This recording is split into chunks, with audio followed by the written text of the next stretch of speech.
देखिए, आज के इस वीडियो में हम करने वाले हैं कक्षा 10 प्रश्नावली है ये 3.6 और उसका जो क्वेश्चन नंबर दूसरे का तीसरा है। 3.6 जो है उसका दूसरे का तीसरा क्वेश्चन है कि रूही 300 किलोमीटर दूरी पर स्थित अपने घर जाने के लिए कुछ दूरी रेलगाड़ी द्वारा तथा कुछ दूरी बस द्वारा तय करती है। यदि वे 60 किलोमीटर रेलगाड़ी द्वारा तथा शेष बस द्वारा तय करती है तो उसे 4 घंटे लगते हैं और यदि वे 100 किलोमीटर रेलगाड़ी से तथा शेष बस से यात्रा करे तो उसे 10 मिनट अधिक लगते हैं। रेलगाड़ी एवं बस की क्रमशः चाल ज्ञात कीजिए। तो आपको क्वेश्चन को समझना है, फिर इसको क्या करना है, सरल करना है। तो समझ गए कि रूही जो है अपने घर से 300 किलोमीटर दूरी पर स्थित है। ठीक है, तो देखो पहले तो मैं इसको समझा देता हूँ। यहाँ पे क्या दे रखा है, रेलगाड़ी और बस की चाल है यहाँ पे, तो हो वो हम मान लेते हैं पहले तो। हल माना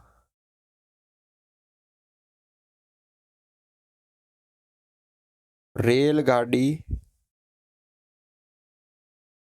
की चाल हमने मान ली x किलोमीटर प्रति घंटा और बस की चाल हमने मान ली y किलोमीटर प्रति घंटा। ये हमने मान ली। अब देखो क्वेश्चन को थोड़ा समझते हैं। क्या है, ये मान लो यहाँ पे रूही जो है वो खड़ी है।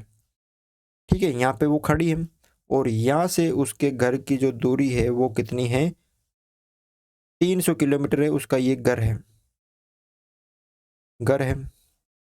टोटल जो दूरी है वो कितनी है, 300 किलोमीटर है।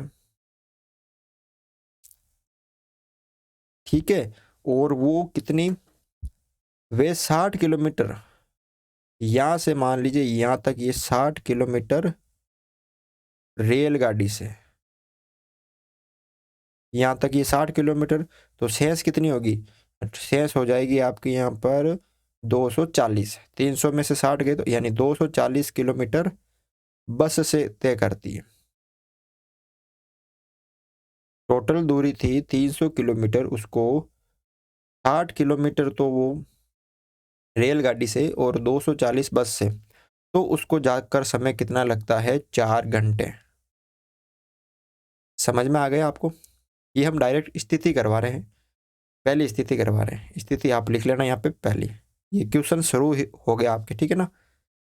इसको आप लिख के लेना ताकि आपको समझ में आ जाएगा। ये तो हमने मान लिया। ये पहली स्थिति यहाँ पे है, ये कर रहे हैं। क्या कर रहा है पहली स्थिति में कि टोटल जो दूरी है 300 किलोमीटर, उसमें जो रोही है वो 60 किलोमीटर तो रेलगाड़ी से तय करती है और 240 किलोमीटर बस से तय करती है। तब जाके उसको कितने लगते हैं, 4 घंटे समय लगता है। यानी आप इसको ऐसे लिख सकते हैं कि वो 60 किलोमीटर रेलगाड़ी से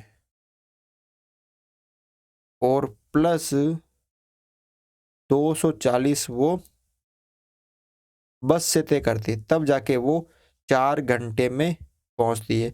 अब यहाँ पे ये दोनों बराबर नहीं है, लेकिन हम यहाँ पे कर रहे हैं। क्यों कर रहे हैं, इधर ये घंटे में है, समय में है, और इधर ये किलोमीटर में। किलोमीटर दे रखा है और रेलगाड़ी की चाल हमने मान ली कि वो 1 घंटे में इतने किलोमीटर की दूरी तय करती है, और बस की चाल हमने मान ली कि वो 1 घंटे में इतने किलोमीटर की दूरी तय करते हैं। हमें यही तो निकालना है कितनी चाल है उनकी। तो ये तो दूरी है, चाल हमें दे रखी है, दूरी है, तो हमारे पास समय नहीं है। तो हम क्या निकाल लेंगे, समय निकाल लेंगे ना। क्या निकाल लेंगे, समय। क्या निकाल लेंगे, समय। देखो ये यहाँ पे आ गया, तो इसको थोड़ा सा ध्यान से आपको समझना है। समय का जो सूत्र होता है वो क्या होता है, दूरी बटा चाल। दूरी बटा चाल। तो यहाँ पे आपको नीचे लिखना है, क्या लिखना है कि रेल गाड़ी द्वारा लिया गया, जब ये 60 किलोमीटर की दूरी तय करती है तो रेलगाड़ी द्वारा कितना समय लिया गया समय। और समय का सूत्र क्या होता है, दूरी कितनी थी 60 किलोमीटर, और चाल क्या मानी थी हमने, x किलोमीटर रेलगाड़ी की। ठीक है, और उसके बाद बस द्वारा लिया गया समय, बस के द्वारा कितना समय लिया, तो बस के द्वारा लिया गया है आपके भाई 240 किलोमीटर। ये तो हो गया दूरी बटा चाल क्या हो गई, चाल हो गई इसकी बस की y किलोमीटर। तो ये हो गया, ये तो बस के द्वारा, सॉरी रेलगाड़ी के द्वारा लिया गया समय, और ये बस के द्वारा लिया गया समय। अब ये इन दोनों का योग, ये यहाँ पे समय आ गया, ये यहाँ पे समय आ गया, टोटल 4 घंटे के बराबर हो गया ना, क्योंकि इनको भी हमने समय के बराबर में बदल दिया। तो यहाँ पे प्रश्नानुसार क्या है कि 60/x प्लस 240y, ये दोनों समय में परिवर्तित हो गए, और ये जो 4 घंटे हैं ये भी क्या है, समय है 4। तो ये मान लीजिए आप समीकरण 1, ये हमने स्थिति नंबर 1 से निकाल लिया। ठीक है, अब इसी तरह आपको स्थिति नंबर 2 से निकालना होगा। स्थिति 2 क्या है कि यदि वे 100 किलोमीटर रेलगाड़ी से वापस स्थिति बनाते हैं, ये रुई है और ये अपने घर जा रही है, ये इसका घर है। ठीक है, ये दूरी जो है वो 300 किलोमीटर है। ठीक है, और 100 किलोमीटर की जो दूरी है वो किसके द्वारा तय करती है, वो रेलगाड़ी से। और बाकी यानी कितनी बचेगी, 200 बचेगी ना, 200 किससे करेगी, वो बस से। ठीक है, तो उसे 10 मिनट अधिक लगते हैं। कितने मिनट अधिक लगते हैं, 10 मिनट। पहले उसको कितने लगे थे, 4 घंटे, तो अब उसको 10 मिनट अधिक लगते हैं, यानी बराबर में उसको हम मान सकते हैं कि 4 घंटे वे 10 मिनट ये यहाँ पे लगते हैं।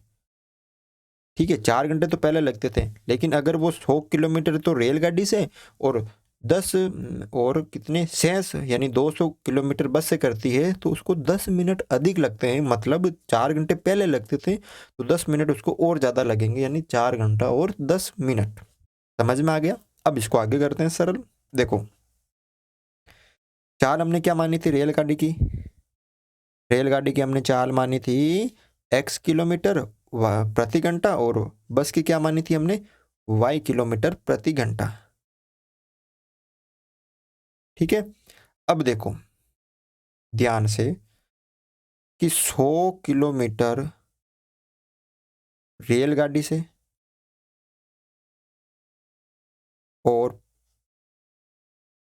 प्लस 200 किलोमीटर बस से, तब जाके उसको 4 घंटे और 10 मिनट का समय लगता है।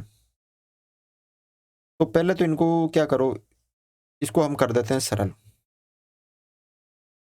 या इसको हम बाद में कर लेते हैं। देखो, अब ये दोनों दूरी में है और ये समय में, तो यहाँ पे ये बराबर नहीं है, लेकिन हमने किया, तो अब हम इसको बराबर करेंगे कैसे। ये दूरी है और चाल हमें पता है, तो इसको हम बदल देते हैं किसमें, समय में। और समय का सूत्र क्या होता है, समय का अभी हमने लिखा था दूरी बटा चाल। ठीक है, तो दूरी देखो, रेलगाड़ी से या रेलगाड़ी द्वारा लिया गया समय, समय कैसे निकालते हैं, दूरी बटा चाल, दूरी थी 100 किलोमीटर, चाल थी x, और बस द्वारा लिया गया समय, बस द्वारा, तो बस की चाल चाल तो थी y और दूरी थी 200, तो दूरी बटा चाल यानी वाई। तो यहाँ पर देखो कुल कितना आ जाएगा, तो आप यहाँ पे लिख सकते हैं प्रश्नानुसार दोनों को जोड़ देंगे तो 100/x प्लस 200/y बराबर 4 घंटे और 10 मिनट। किसके बराबर? ये दोनों समय है ना, 4 घंटे और 10 मिनट। जब मिनट को समय में बदलते हैं, देखो अगर मान लीजिए ये 60 मिनट है, मतलब मिनट को घंटे में बदलते हैं, ठीक है ना, मिनट को घंटे में बदलते हैं, तो 60 मिनट बराबर 1 घंटा होता है। तो कैसे? अगर हम इसमें 60 का भाग देंगे तभी तो जाके क्या बनेगा, 1। तो 10 में जब हम 60 का भाग देंगे तो ये घंटे में बन जाएगा। अब देखो ये 100/x प्लस 200/y, ये 0 से 0 कट गया, इसका हर 1 मान लिया, दोनों का एलसीएम 6, 1 का भाग 6 में 6 बार, 6 को 4 से गुणा किया तो 6 चौक 24 प्लस 6 का भाग 6 में 1 बार, 1 को 1 से किया तो 1। तो यहाँ पे क्या बन गया, 100/x प्लस 200y, 200/y बराबर 24 और 1 25/6। ये हमारे पास हो गया समीकरण नंबर 2। कौन सा समीकरण? 2। तो इस प्रकार हमारे पास ये 2 समीकरण प्राप्त हो गए।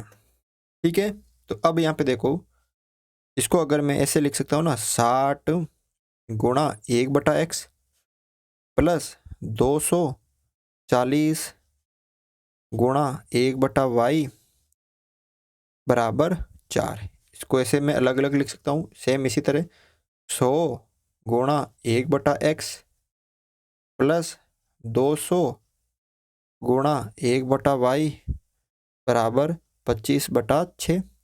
अब यहाँ पे मैं क्या करता हूँ कि माना,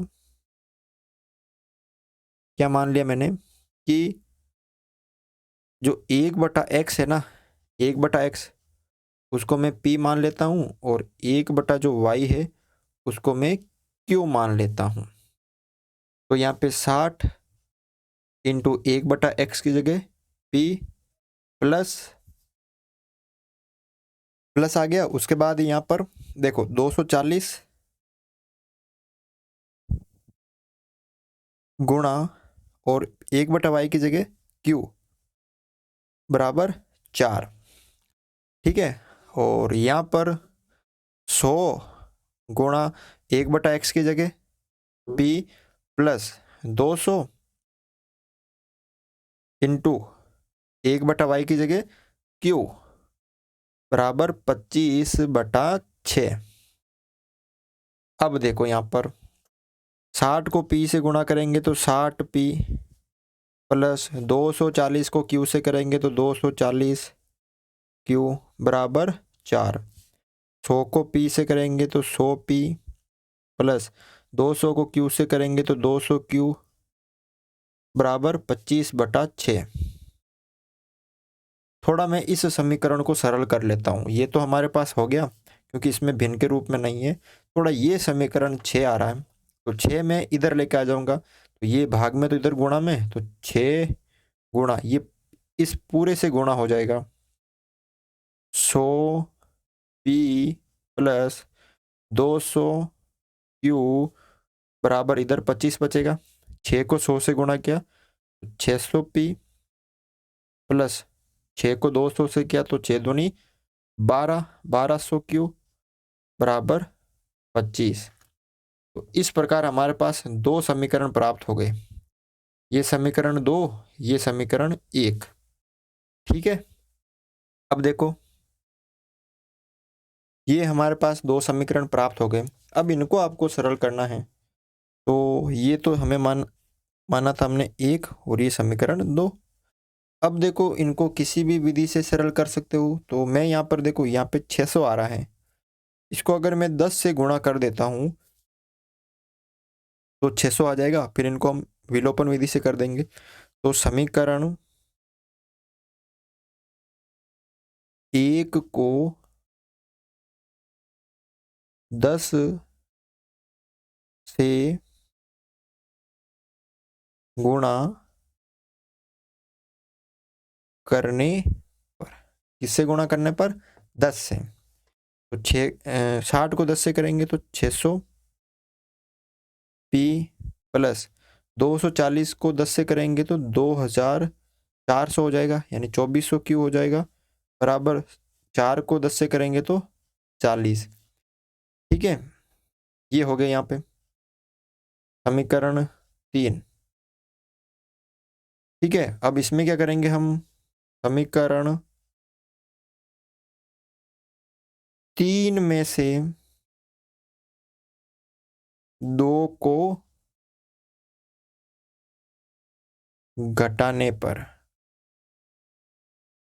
3 ये रहा 600 पी माइनस प्लस 2400 क्यू बराबर 40। इसमें से किसको घटाना है, ये रहा 2 600 पी प्लस 1200 क्यू बराबर 25। जब घटाते हैं तो चिन्ह होता है चेंज, माइनस माइनस माइनस, ये दोनों कट गए, 2400 में से 1200 गए तो 1200 क्यू, 40 में से 25 गए तो कितने बचे 15। तो क्यू बराबर 15/1200, 15 का भाग दे दो तो क्यू बराबर 15 एकम 15, 15 8 120 और 0 यानी 1/80। क्यू का मान कितना आ गया यहाँ पे 1/80 आया। क्यू का जो मान है वो कितना प्राप्त हुआ हमें यहाँ पे 1/80। अब हम क्या करेंगे, इस मान की सहायता से हम पी का मान निकाल लेंगे। तो ये जो क्यू का मान 101/80 प्राप्त हुआ है, क्यू का मान आप चाहे तो समीकरण 1 में रख दो या समीकरण 2 में। तो क्यू का जो मान है वो हम समीकरण 1 में रखने पर, समीकरण 1 क्या है 60 पी प्लस 240 क्यू बराबर 4। तो 60 पी की जगह 60 पी प्लस 240 की जगह 240, क्यू की जगह 1/80 आ गया बराबर 4। 0 से 0 कट गया, 1 आटा हटाओ, 2 आटा हो रहा, 3 आटा 24, 3 कट गया 3 बार, तो यहाँ पे बचा 60 पी प्लस 3 एकम 3 बराबर 4। 3 इधर प्लस का उधर माइनस का, तो 60 पी बराबर 4 माइनस 3, तो 60 पी बराबर 1, तो पी बराबर 1/60 इधर आ जाएगा भाग में। तो P का जो मान है वो आ गया 1/60 और Q का जो मान है वो हमने निकाल लिया था अभी 1/80। हमने 2 मान निकाल लिए, एक तो P का मान निकाल लिया, एक हमने Q का मान निकाल लिया। देखो यहाँ पर, देखो हमने ये माना था x 1/x की जगह P माना था और 1/y की जगह हमने Q माना था, यानी 1/y की जगह हमने 1/x की जगह हमने P माना था और 1/y की जगह हमने Q माना था। मान रख देते हैं 1/x P की जगह 1/60 और 1/y Q की जगह 1/80। इसको इससे गुणा करेंगे, इसको x को 1 से किया तो x और 60 को 1 से किया तो 60, y को 1 से किया तो y और y को 80 को 1 से किया तो 80। तो यहाँ पर ये आ गया और यहाँ पे x और y को हमने क्या माना था, रेलगाड़ी की चाल और बस की चाल। तो यहाँ पे आपको लिखना है अतः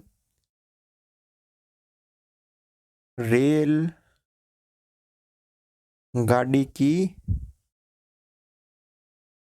चाल क्या हो जाएगी 60 किलोमीटर